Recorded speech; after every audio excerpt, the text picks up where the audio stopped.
Zelo, zelo dinamičen film, veliko se dogaja, teh 15 minut mine. Mi je bilo res zabavno spremljati od čistega štarta, ko je Tomas prinesel scenarij, pa res do konca, še med postprodukcijo sem bila pač nekako upeta, da sem malo spremljala, ker to zgleda res nastanek. Sicer sem je zelo kratke vloge, 2-3 sekunde, koliko je bilo tistega vsega skupaj, ampak je bilo pa grozljivo. Dosti boljše, kot sem pričakoval, je pa kot mnogim igralcem mene samega sebe blazno težko gledati. Scenografija se mi tako fajn spadla in tako je pa naredil največ to, da so lokacije take, da so štimale.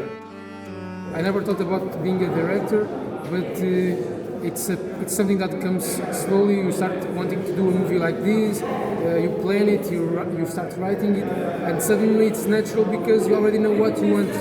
Super je bilo sodelovati s Tomasom, pač mislim, da sem prvič zares delal film s enim tujim režiserjem. Je bilo to mogoče malo strašljivo, ker so delala scen film v slovenščini in nisem vedel, kako bo, ampak so se zelo ujela in je ful kreativni režiser in mi je bilo ful užitek delati na tem filmu. To, da znamo tudi grozljivke delati, to je ful dobro. Ampak se mi zdi, da se grozljivki tak človek kar nauči, takrat, ko dela mučence, samo da tu si pa res lahko da duška. Ni treba biti vedno v neki varni coni udobja, ker umetnost je v bistvu ravno ta prostor, ki si lahko to privošči.